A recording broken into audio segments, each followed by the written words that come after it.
الذين أسرفوا على أنفسهم لا تقنطوا من رحمة الله. بسم الله الرحمن الرحيم. السلام عليكم ورحمة الله وبركاته. الحمد لله رب العالمين، والصلاة والسلام على أشرف الأنبياء والمرسلين نبينا وحبيبنا وقدوتنا وشفيعنا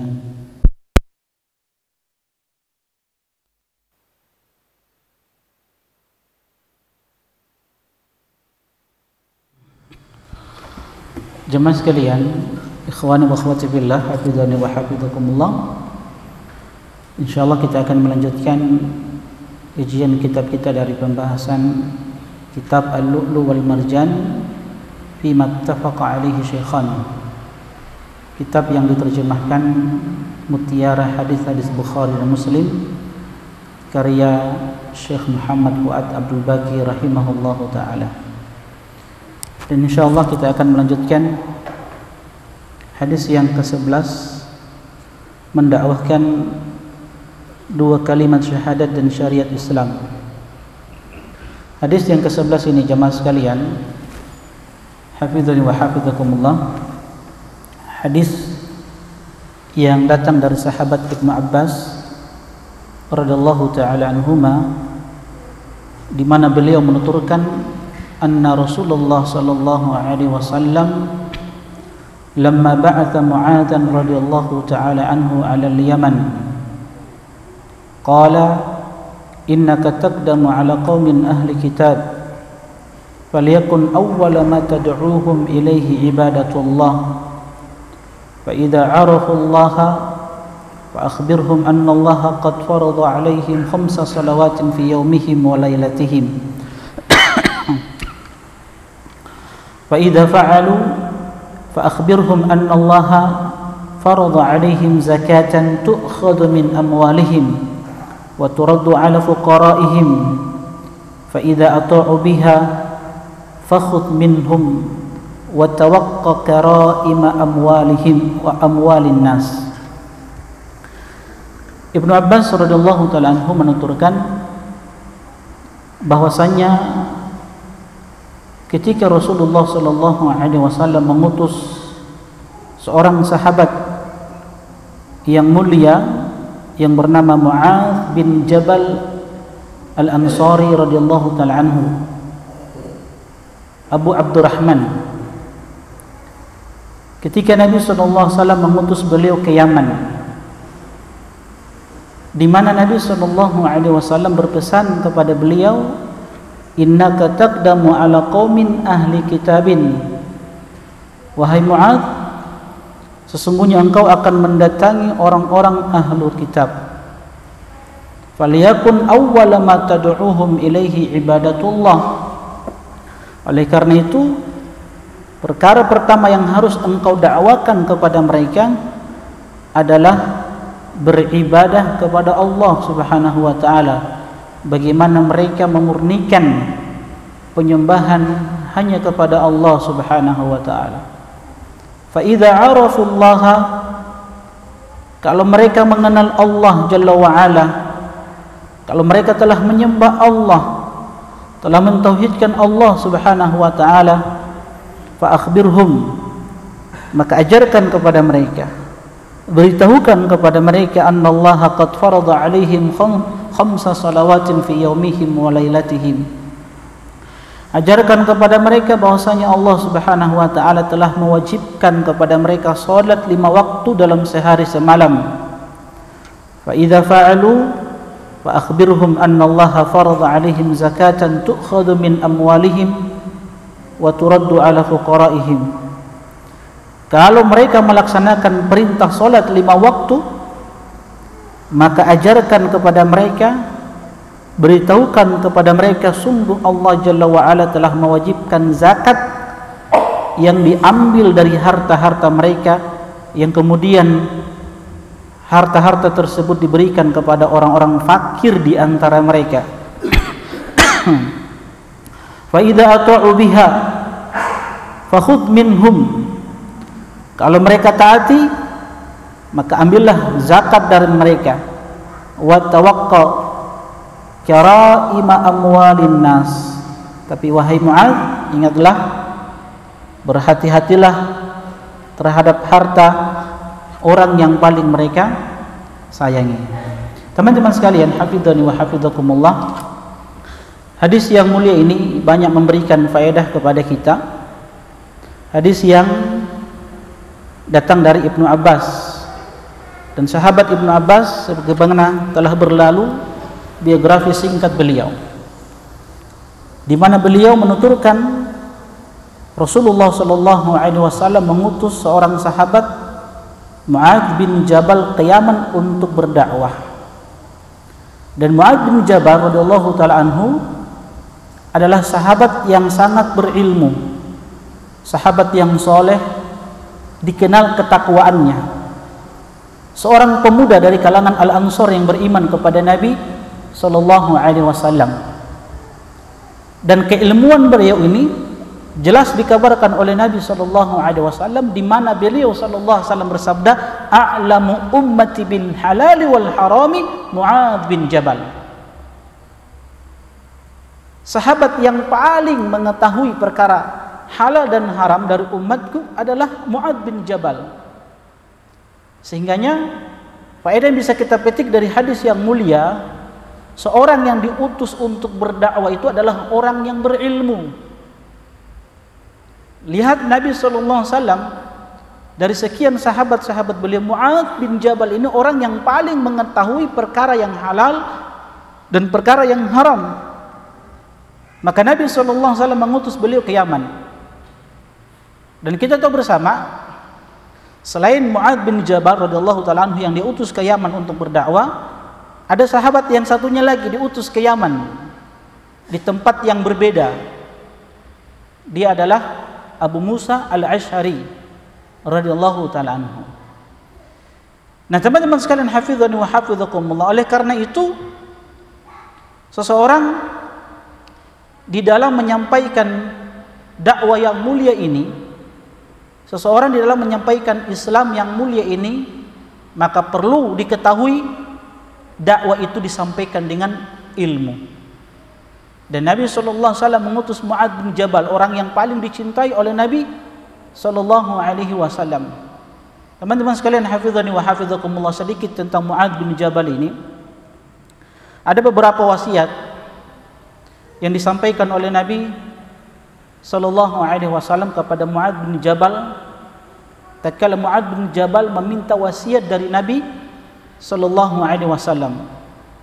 Sekali lagi, Mu'adz bin Jabal adalah sahabat yang kita kenal dengan ketakwaan beliau, kesolehan beliau, bahkan beliau adalah orang yang sangat dicintai oleh Nabi SAW.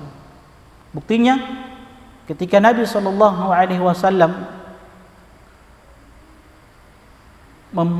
mengambil tangan beliau radhiyallahu ta'ala anhu, seraya beliau mengatakan kepada Mu'adz, ya Mu'adz, wallahi inni la uhibbuk, wallahi inni la uhibbuk. Wahai Mu'adz, demi Allah, sesungguhnya engkau adalah orang yang aku cintai karena Allah.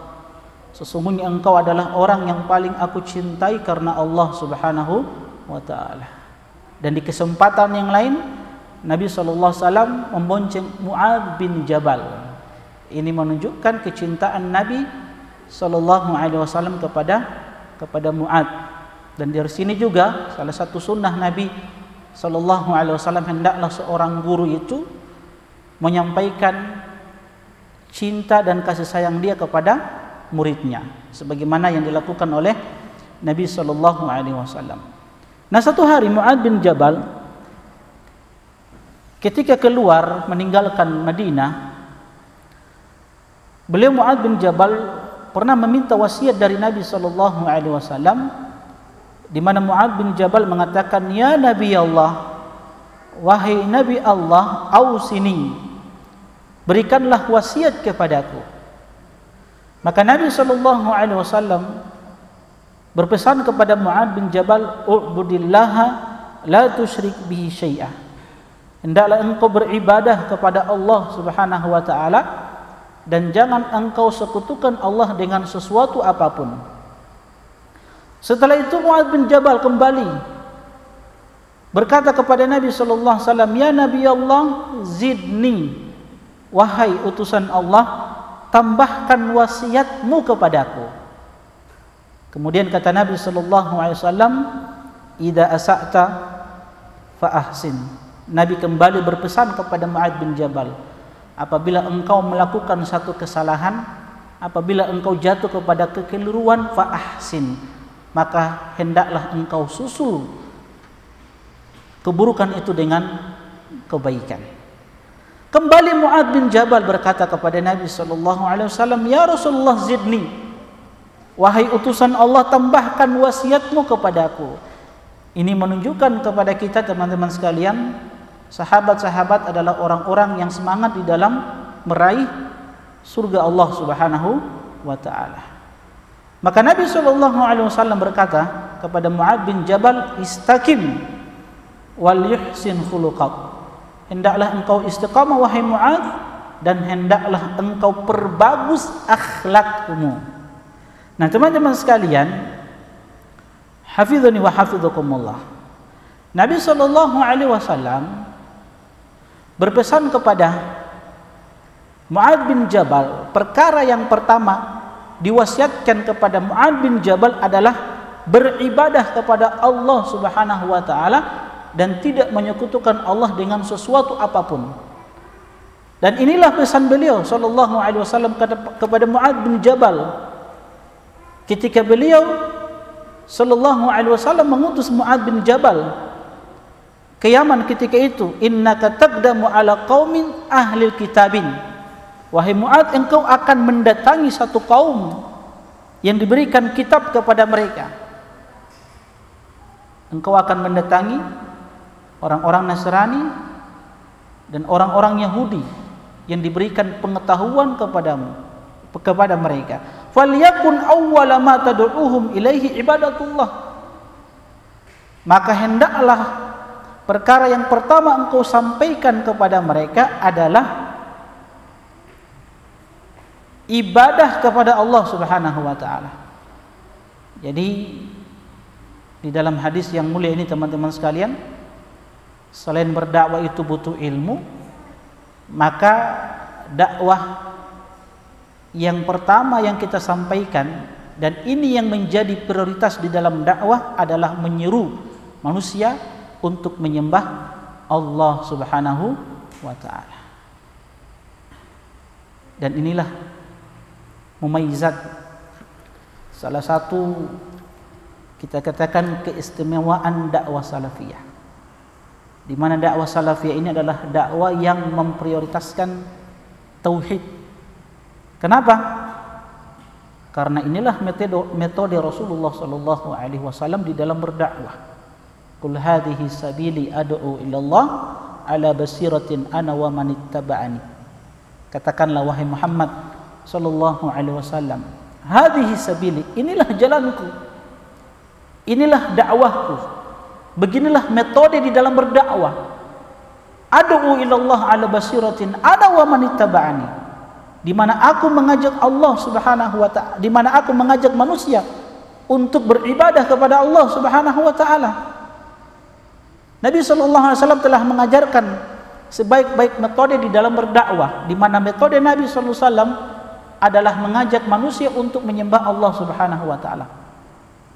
Beda dengan metode dakwah kelompok-kelompok yang sesat, kelompok-kelompok yang menyimpang. Kalau dakwah salafiyah, dakwah mereka lebih kepada tauhid, bagaimana mengembalikan manusia kaum muslimin untuk memurnikan ibadah kepada Allah Subhanahu wa taala. Dan kalau kita melihat sejarah di mana Nabi sallallahu alaihi wasallam berdakwah selama 23 tahun lamanya. 13 tahun beliau sallallahu alaihi wasallam berdakwah di Mekah, yang beliau fokuskan adalah tauhid. Setelah itu 10 tahun ketika beliau hijrah ke kota Madinah, maka turun kepada Nabi sallallahu alaihi wasallam tentang hukum-hukum yang berkaitan dengan syariat yang mulia ini. Walaupun kita katakan di Madinah pun Nabi SAW masih memberikan perhatian terhadap tauhid ini.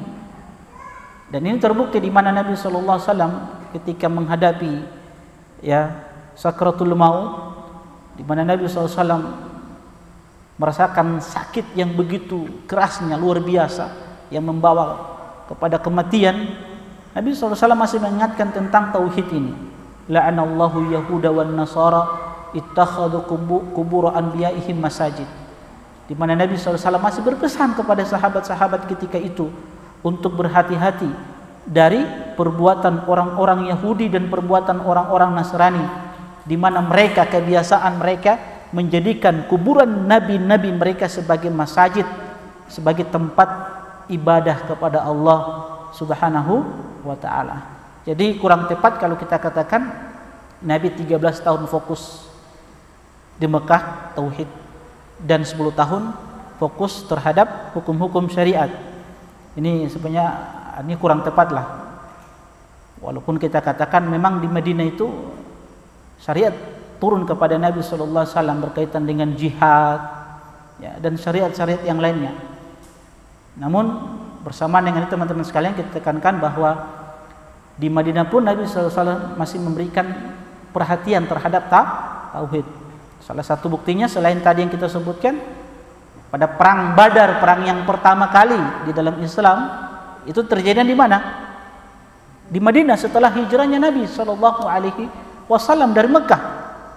Lihat perhatian Nabi SAW terhadap tauhid ini. Di mana pada perang Badar ini, Nabi SAW ketika keluar dari Madinah menuju Badar dengan sahabat-sahabat beliau, Nabi SAW memerintahkan sahabat-sahabat yang ketika itu membawa unta-unta mereka untuk memutuskan lonceng-lonceng yang berada di leher unta-unta mereka. Khawatiran Nabi apa? Jangan sampai lonceng-lonceng tersebut yang berada di leher unta-unta mereka dijadikan sebagai jimat. Nabi tidak inginkan dalam perang Badar tersebut mereka melakukan kesyirikan.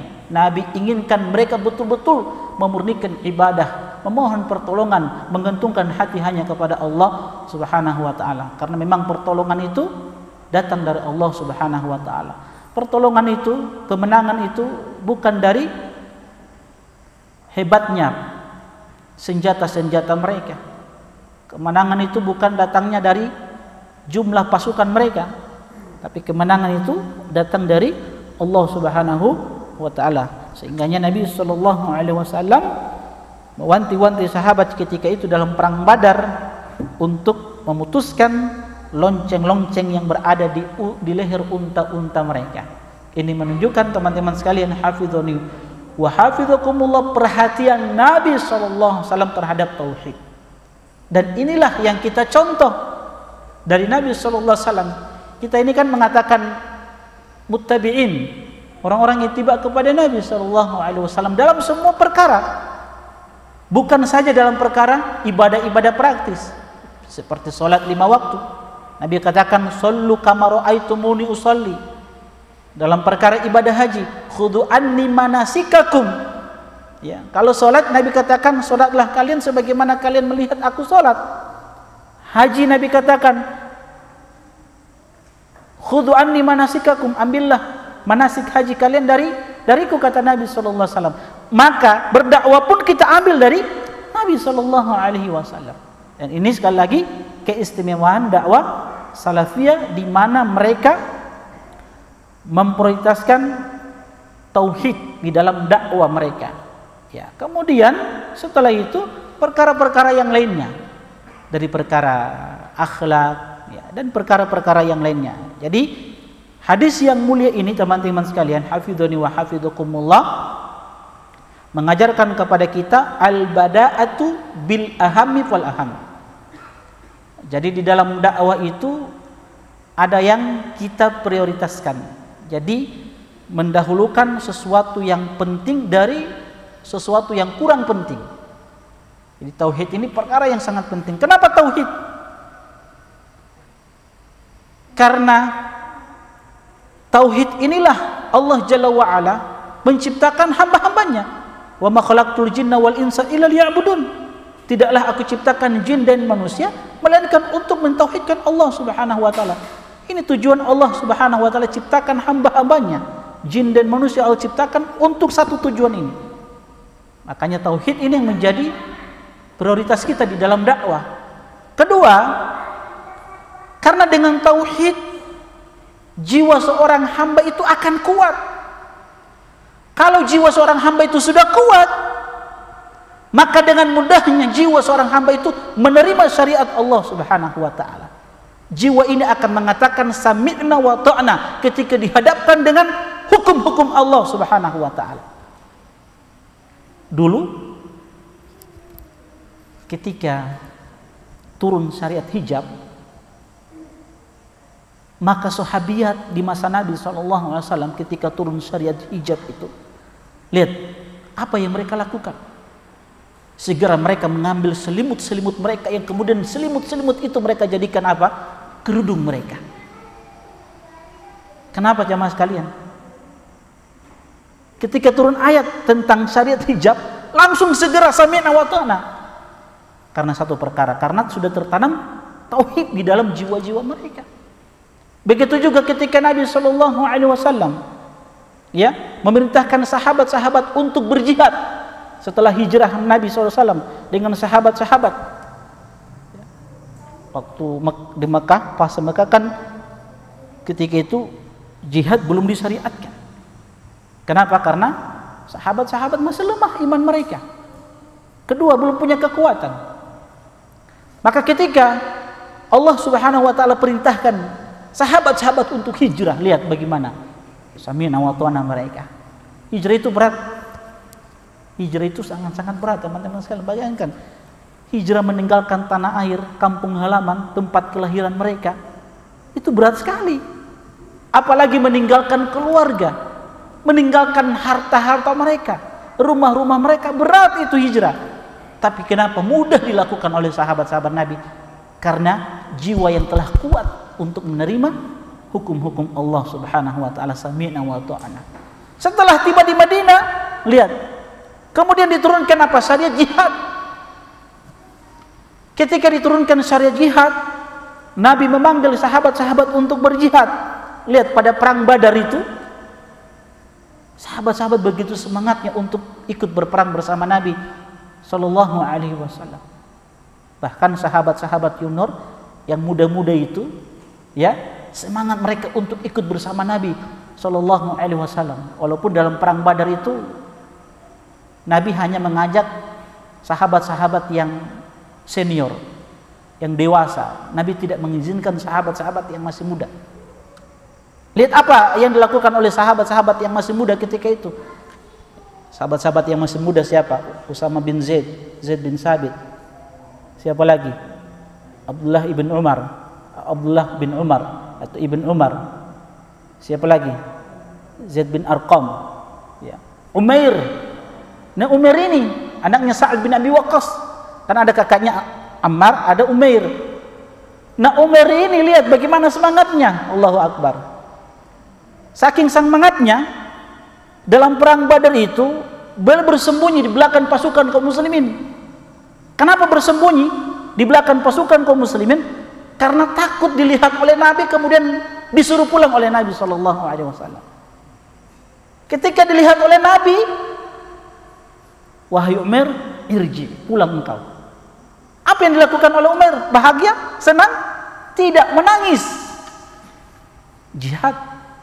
Bayangkan, Umar menangis sampai-sampai Nabi iba, sudah kalau begitu Umar ikut bersama kita. Lihat. Kenapa seperti itu? Anak-anak muda punya semangat untuk berjihad membela agama Allah karena sudah tertanam apa? Tauhid. Jiwa sudah kuat untuk menerima hukum Allah Subhanahu wa taala. Jihad itu berat. Antum kira orang mau ajak jihad itu mudah? Berat. Karena dalam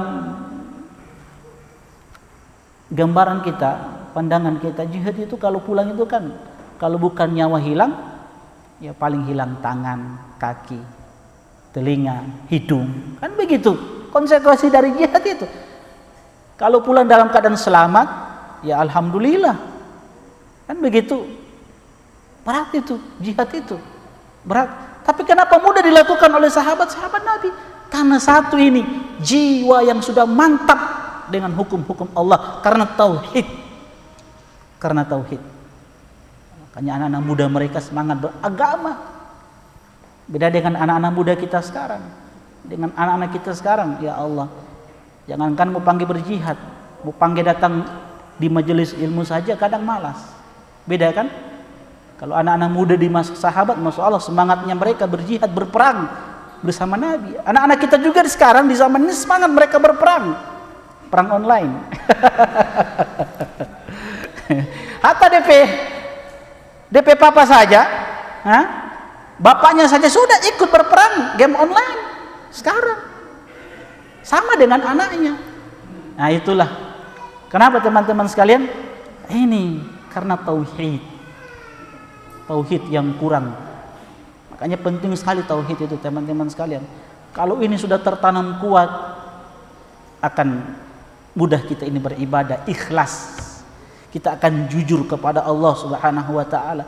Kemudian akan tetap tertanam dalam diri kita rasa takut kepada Allah, cinta kepada Allah Subhanahu wa taala. Kalau sudah tertanam ini rasa takut, rasa cinta kepada Allah Subhanahu wa taala, mudah kita di dalam menjalankan apa? Syariat Allah Subhanahu wa taala. Mudah bagi kita untuk apa? Meninggalkan larangan-larangan Allah Subhanahu wa taala, dan kita tidak akan bergampangan dengan maksiat. Kenapa sebagian ikhwah masih mudah bergampangan atau masih bermudah-mudahan bergampangan dengan maksiat? Ini karena kurang mempelajari tauhid. Ada sebagian ikhwan masih merokok, ya. Bahkan kemarin saya dengar Allahu Akbar. Tadinya ya, hadir di majelis ilmu, sekarang rubah penampilan. Ya sudah tidak mau lagi sholat bersama teman-teman di masjid sunnah, lebih memilih masjid yang di situ banyak bid'ahnya. Ya, itu bahkan sudah merokok, dinasehati malah ya melawan, cari-cari alasan. Ya gitu. Kita dapati ada sebagian ikhwan masih bermudah-mudahan dengan akhwat, masih suka jalan-jalan dengan akhwat, chattingan dengan akhwat. Kenapa teman-teman sekarang? Karena tauhid yang kurang menancap kuat di dalam jiwanya. Makanya tauhid ini teman-teman sekalian penting untuk kita ajarkan. Belajar terus. Jangan bosan-bosannya kita belajar. Tauhid tujuannya apa? Untuk menanamkan rasa takut dan untuk menanamkan rasa cinta dan pengharapan kita kepada Allah Subhanahu wa taala. Jadi teman-teman sekalian, hafizani wa hafizakumullah. Adzan itu ya. Baik, kita adzan dulu ya. Sallallahu Nabi Muhammad wa alihi wasallam. Jemaah sekalian, ikhwani wa akhwati fillah, hafizani wa hafizakumullah.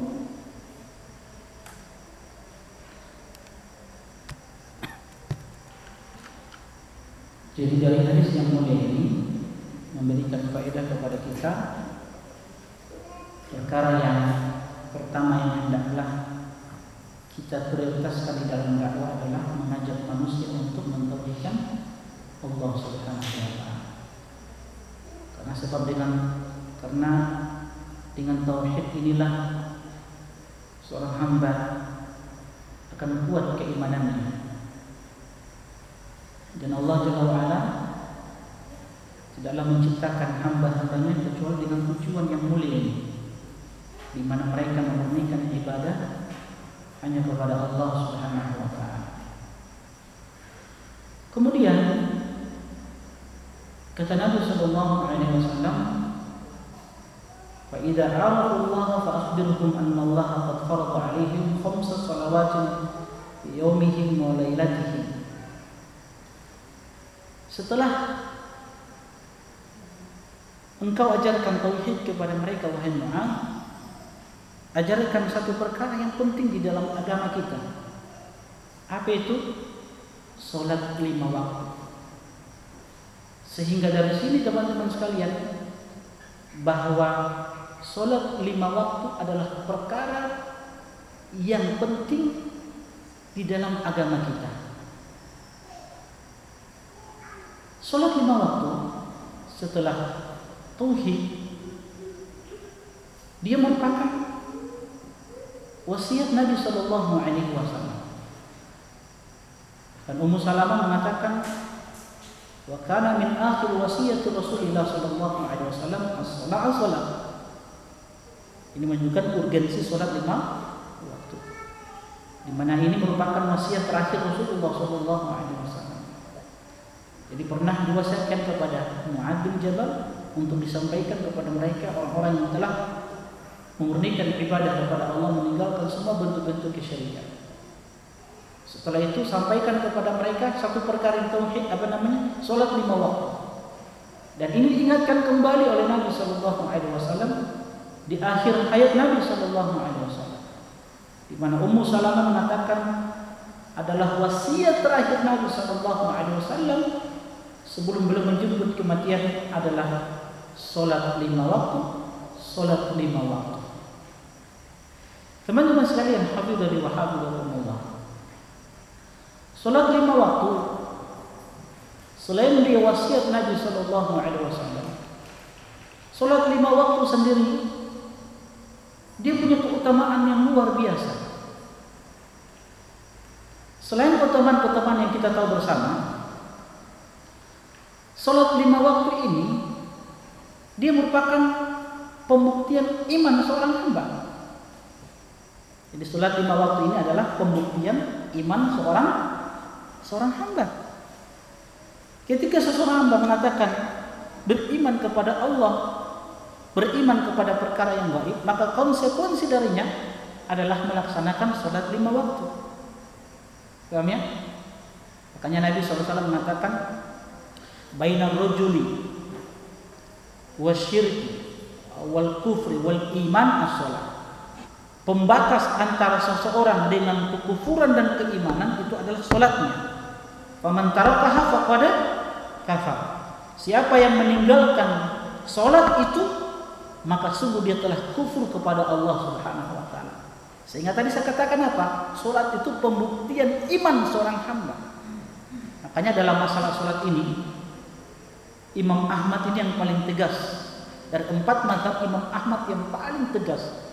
Kita katakan ulama sepakat bahwa orang yang meninggalkan salat 5 waktu karena pengingkaran dia terhadap syarat 5 waktu itu, maka ulama sepakat dia keluar dari Islam. Yang menjadi silang pendapat itu ketika seseorang meninggalkan salat 5 waktu dalam keadaan malas tahawunan. Ini menjadi silang pendapat di kalangan para ulama. Imam Ahmad yang paling tegas. Imam Ahmad katakan dia tetap keluar dari Islam dengan hadis yang tadi, faman tarakaha faqad kafar. Karena pembatas pembeda antara keimanan dengan kekufuran itu salatnya. Sehingga teman-teman sekalian, salat 5 waktu ini perkara yang perlu kita berikan perhatian. Bahkan kita harus kerjakan salat 5 waktu itu dengan sempurna. Karena dalam masalah 5 waktu ini ada 2 golongan manusia. Ada manusia yang tidak melaksanakan salat ini, menunaikan salat ini dengan sempurna. Artinya apa? Hanya sekedar dikerjakan saja tanpa mendatangkan aturan-aturannya, rukun-rukunnya tidak diperhatikan, ya, rukun-rukunnya, wajib-wajibnya tidak dikerjakan sesuai dengan tuntunan Nabi Shallallahu Alaihi Wasallam. Yang penting sekedar menggugurkan kewajiban. Ini orang-orang seperti ini yang tidak memberikan perhatian terhadap sholat, hanya sekedar mengerjakan yang penting sholat, bukan pentingnya sholat itu. Ya, dia terancam dengan firman Allah Subhanahu Wa Taala, "Fawailul lil musallin." Celaka orang-orang yang sholat. Alladzina hum an sholatihim sahun. Orang-orang yang meremehkan sholat, yang menunda-nunda sholat. Orang-orang yang tidak mengerjakan sholat itu dengan sempurna. Bahkan Nabi menegaskan, innar rajula la yusolli sittina sana. Ada seseorang yang sholat 5 waktu 60 tahun lamanya, ma tuqbalu sholatuh. Tapi selama 60 tahun itu sholatnya tidak diterima oleh Allah Subhanahu wa taala. Kenapa? Karena itu meremehkan sholat. Bahkan dengan tegas ketika Allah berbicara tentang dialog yang terjadi antara penghuni surga dengan penghuni neraka, di mana penghuni surga bertanya kepada orang-orang yang masuk ke dalam neraka, "Ma salakakum fi saqar?" Apa yang membuat kalian masuk ke dalam saqar, neraka jahanam? Apa kata mereka? Qalu lam nakum minal musallin. Ucapan pertama mereka apa? Kami di dunia tidak termasuk orang-orang yang mengerjakan salat 5 waktu. Wa lam nakum nut'imul miskin wa kunna nakhudhu ma'al khadi'in wa kunna nukadzibu biyaumiddin hatta atana yakin. Kami dahulu tidak salat 5 waktu, kalaupun salat cuma sekedar salat saja. Kedua, kami tidak bersedekah, tidak memberikan makan kepada orang-orang yang membutuhkan makanan. Ketiga apa? Kami dahulu hanya suka membicarakan perkara-perkara yang batil, suka menggibahi orang lain, memfitnah orang lain. Wa kunna nukadzibu bi, dan dulu kami, kata penghuni neraka, mendustakan hari pembalasan, hari kiamat, sampai datang kepada kami kematian. Golongan yang kedua, ada orang-orang yang mengerjakan salat 5 waktu ini dengan sempurna. Dia datangkan rukun-rukunnya, wajibnya, sunnah-sunnahnya, bahkan dengan khusyuk, dengan cinta dia kepada Allah, dengan pengagungan kepada Allah Subhanahu wa taala. Nah, orang-orang ini yang mendapatkan kenikmatan, keberuntungan. Yang Nabi mengatakan kepada Bilal, "Ya Bilal, arihna bis salat." Wahai Bilal, buat kami itu tenang dengan mengerjakan salat. Ini golongan manusia yang kedua. Dan ini sangat berat, ya, kecuali orang-orang yang khusyuk, orang-orang yang diberikan nikmat oleh Allah Subhanahu wa taala. Yang jelas teman-teman sekalian, salat 5 waktu ini perkara yang harus kita tanamkan dalam diri kita, bahkan kita harus agungkan salat ini. Jangan pernah kita meremehkan salat 5 waktu. Karena keberhasilan kita, kesuksesan kita dalam kehidupan dunia ini, ya, terlebih-lebih dalam kehidupan akhirat, itu bergantung kepada pengagungan kita terhadap salat itu sendiri. Maksudnya apa teman-teman sekalian? Kalau kita suka meremehkan salat, kita tidak menghargai salat, jangan harap kita itu dihargai di hadapan Allah Subhanahu wa taala. Karena dalam kaidah agama kita, al-jaza'u min jinsil amal, balasan itu sesuai dengan jenis perbuatan. Ya, kalau kita menunda-nunda salat, maka harus siap semua perkara kita akan tertunda. Itu konsekuensi dari peremehan kita terhadap salat itu sendiri. Baik.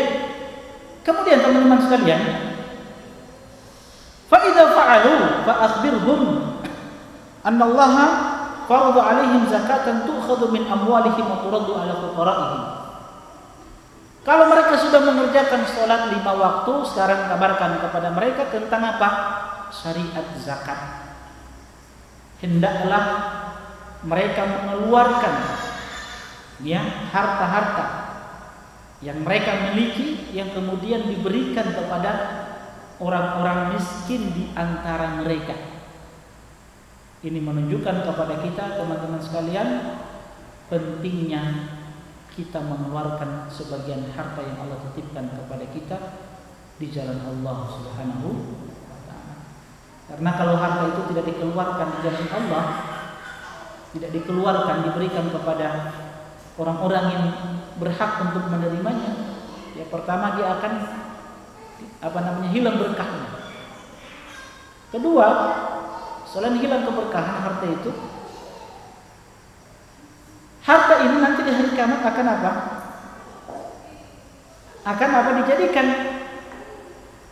sebagai alat yang akan mengazab pemiliknya.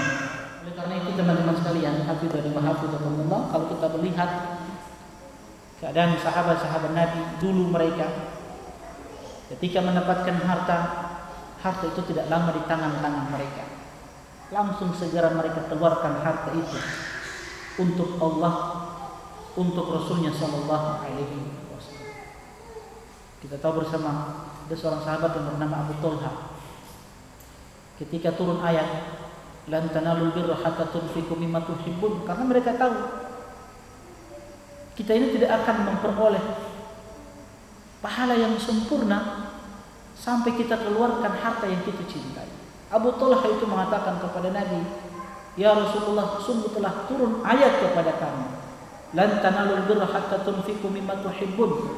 Kalian tidak akan memperoleh pahala yang sempurna, kebaikan yang sempurna sampai kalian infakkan harta yang kalian miliki, yang kalian cintai.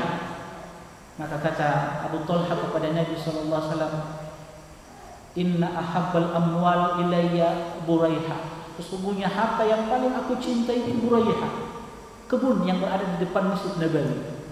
Maka beliau katakan kepada Nabi SAW, "Sungguh kebunku ini aku infakkan di jalan Allah." Nabi katakan, "Bakhil, Masya Allah, luar biasa. Harta yang beruntung yang dimiliki oleh pemiliknya." Tapi Nabi katakan, "Aku berpandangan sebaiknya harta itu engkau berikan kepada karib kerabatmu." Sahabat-sahabat yang lain, lihat, ketika mereka jatuh kepada kesalahan kekeliruan, untuk menebus kesalahan-kesalahan mereka, apa yang mereka lakukan? Segera harta-harta itu diberikan kepada Nabi Sallallahu Alaihi Wasallam. Satu kisah sahabat Abu Lubabah Al-Ansari radhiyallahu taala anhu, ketika beliau jatuh kepada satu kesalahan yang besar, di mana beliau ini Abu Lubabah radhiyallahu taala anhu, beliau memberitahukan satu rahasia Nabi Sallallahu Alaihi Wasallam. Ini diberitahukan kepada orang-orang Yahudi.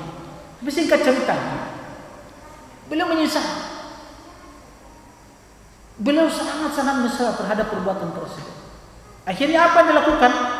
Beliau ikat dirinya di Masjid Nabawi sampai turun ayat yang menerima taubatnya Abu Lubabah. Setelah diterimanya taubat Abu Lubabah, coba ini syahid yang kita ingin sampaikan. Apa yang dikatakan oleh Abu Lubabah radhiyallahu taala, "Ya Rasulullah, sebagai bentuk taubatku ya Rasulullah, aku infakkan hartaku di jalan Allah." Apa kata Nabi? "Tidak wahai Abu Lubabah, jangan semuanya."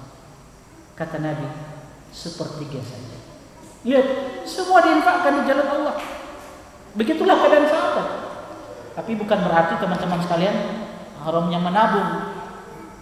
Boleh kita menabung kalau ada masalahnya, ada kepentingannya.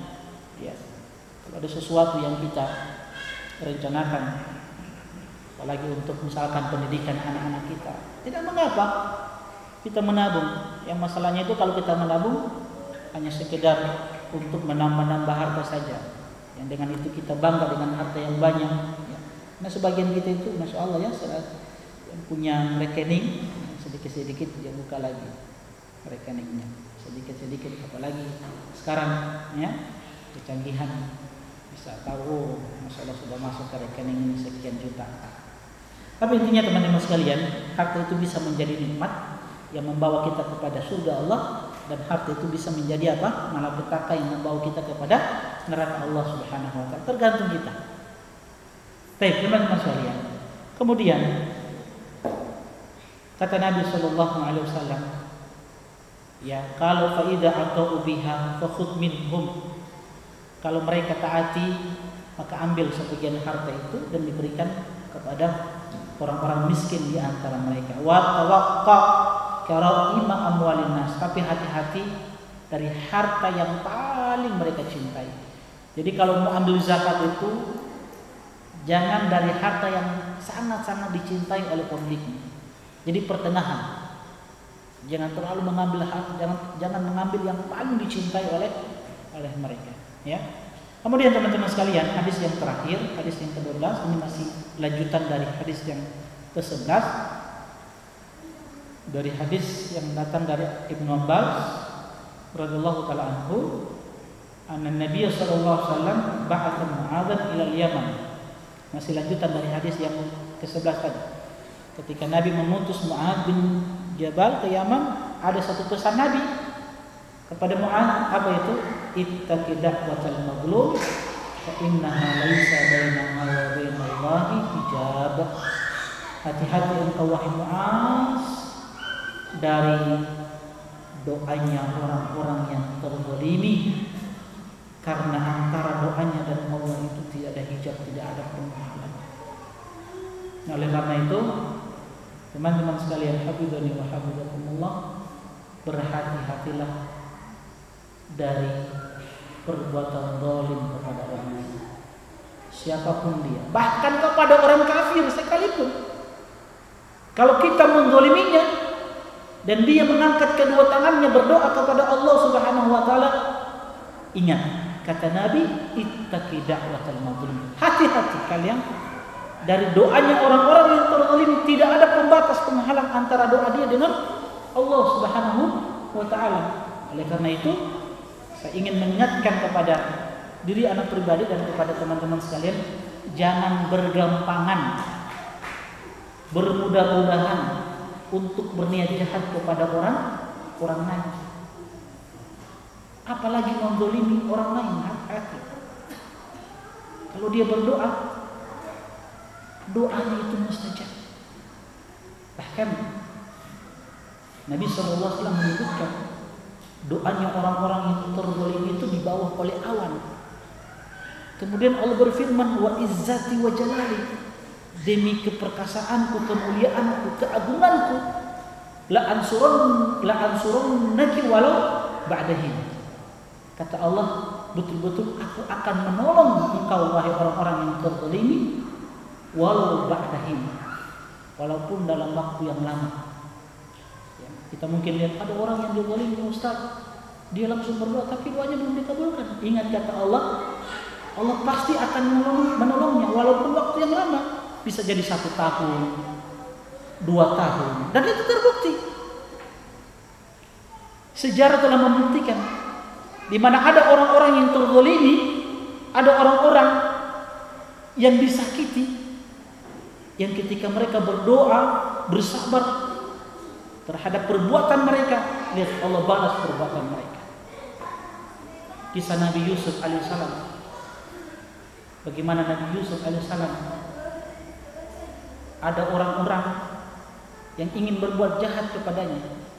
Kita tahu siapa yang berbuat jahat kepada Nabi Yusuf alaihissalam? Siapa yang berbuat jahat kepada Nabi Yusuf? Orang-orang terdekatnya, ya saudara-saudaranya sendiri.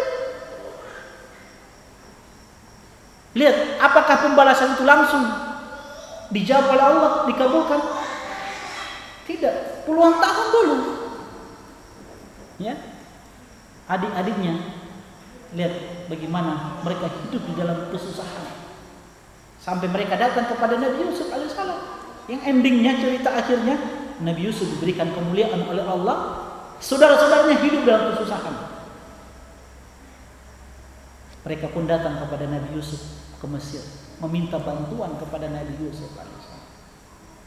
Walaupun Nabi Yusuf memaafkan perbuatan-perbuatan saudara-saudaranya. Intinya, orang yang dizalimi itu pasti ditolong oleh Allah walau ba'dahin. Makanya hati-hati dari doa-doanya mereka. Dan Allah berfirman menegaskan, wala yahiqul makru sayyi'in wala yahiqul makru sayyi'un illa bi ahli. Kejahatan, keburukan seseorang itu tidak akan menimpa kecuali kepada pelakunya. Itu yang membuat ulama-ulama dahulu itu santai dengan apa? Kezaliman, keburukan orang-orang yang ingin melakukan keburukan kepada mereka. Imam Bukhari itu, kita tahu kesolehan Imam Bukhari. Kisahnya pernah saya sampaikan, di mana beliau difitnah, beliau itu dimusuhi, dicela beliau itu. Tapi bersama dengan itu, lihat apa kata murid-muridnya, wahai Imam, kenapa engkau tidak doakan keburukan untuk orang-orang yang memfitnah dirimu? Kenapa engkau tidak membalas? Apa kata Imam Bukhari? Beliau hanya membawakan ayat ini, wala yahiqul makru sayyi'u illa bi ahlihi. Imam Bukhari hanya membaca ayat ini, wala yahiqul makru sayyi'u illa bi ahlihi. Keburukan, kejahatan orang lain itu tidak akan menimpa kecuali kepada pelakunya. Makanya Imam Bukhari sampai saat ini, lihat, namanya yang harum disebut oleh kaum muslimin, didoakan oleh kaum muslimin. Orang-orang yang mencela beliau tenggelam, hilang. Sehingga ini penguat, hiburan bagi orang-orang yang dizalimi. Jadi orang-orang yang dizalimi itu, hiburan mereka pertama apa? Ingat, dakwah maksudnya doa mereka pasti diijabahi. Kedua, Allah Subhanahu wa taala pasti akan menolong mereka. Karena keburukan kejahatan orang lain tidak akan menimpa diri mereka. Kalaupun mereka tertimpa keburukan, ingat itu ujian. Allah ingin melihat apakah hamba itu bersabar atau tidak. Itu saja. Ujian. Makanya orang Arab mengatakan man hafara li akhihi jubba waqa'a fihi munkabba. Man hafara li akhihi jubba. Siapa yang membuat lubang li akhihi untuk saudaranya, jubba tujuannya apa? Untuk mencelakakan dia. Jadi ada orang dia buat lubang tujuannya untuk mencelakakan saudaranya. Kata orang Arab, waqa'a fihi munkabba. Maka orang yang membuat lubang itu dialah yang akan jatuh pada lubang tersebut. Artinya dia sendiri yang akan celaka nanti. Maka kata Nabi sallallahu alaihi wasallam, ittaqi da'watal mazlum. Hati-hati kalian dengan doanya orang-orang yang terzalimi. Oleh karena itu, teman-teman sekalian, orang-orang yang pernah kita gibahi, orang-orang yang pernah kita sakiti, maka segera minta maaf. Karena kata Nabi, man kana indahu mazlamatun ala akhihi falyatahallal minhu al-yawm. Siapa yang punya kezaliman kepada saudaranya, maka hari ini minta dihalalkan. Sebelum harta, dinar, dirham, pangkat, jabatan tidak akan bermanfaat lagi.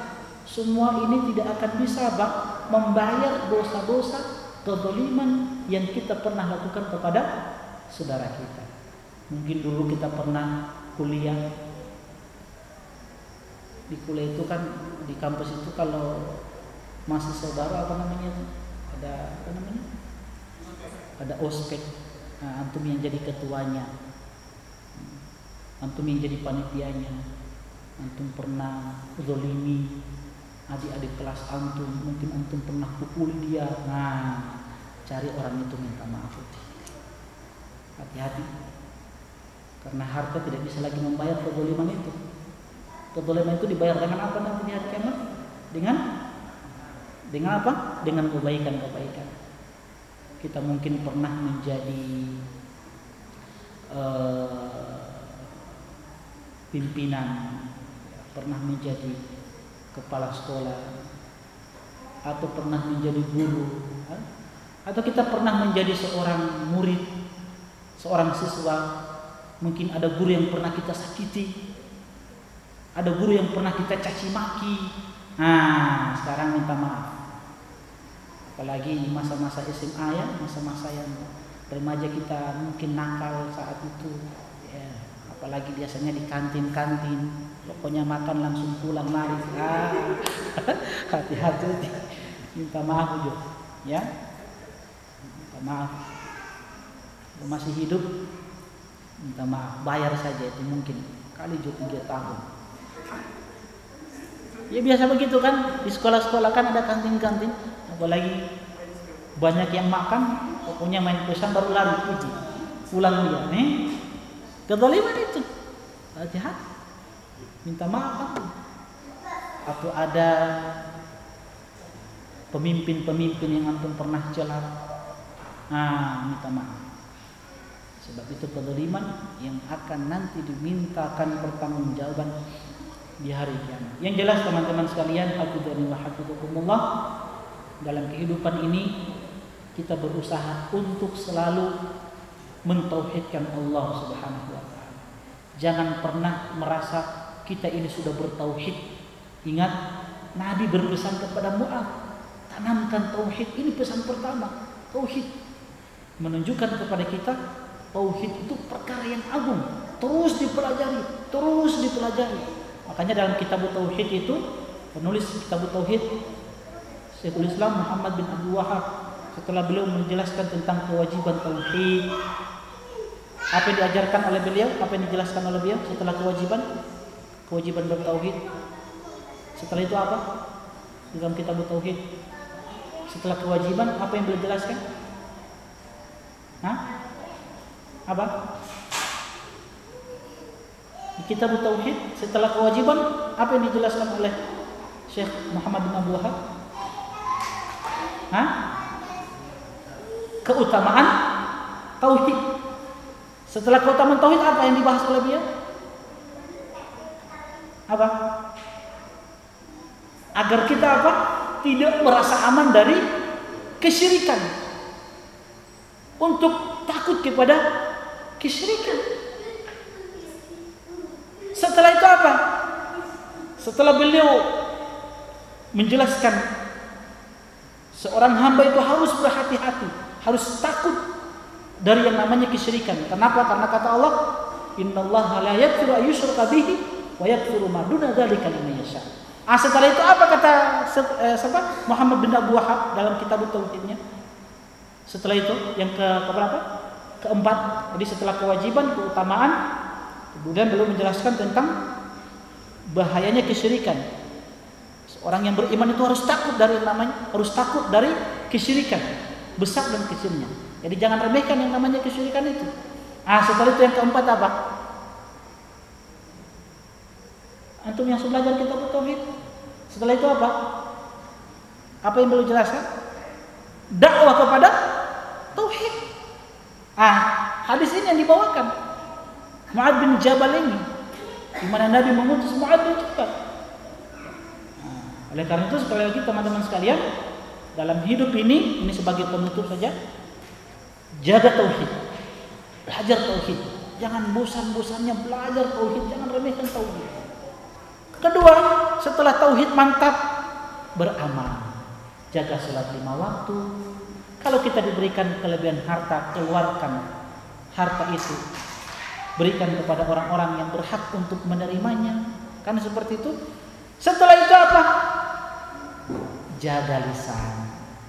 Jangan menyakiti orang lain. Jangan sampai kita menggibahi orang lain. Karena kalau kita banyak melakukan kezaliman kepada orang lain, jangan sampai kita termasuk di dalam hadis yang dikabarkan oleh Nabi tentang hadisul muflis, orang-orang yang bangkrut di hari kiamat.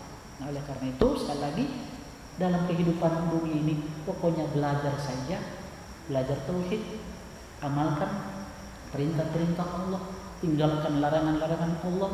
Kemudian jangan suka berdebat, kokoh saja dengan keimanan kita, yakini saja apa yang kita yakini dari kebenaran yang datang dari Allah dan Rasulnya Sallallahu Alaihi Wasallam. Jangan suka berdebat, apalagi di medsos. Orang kasih subhat, biar makan menepus subhat. Kita yakin dengan agama ini. Jangan kasih subhat.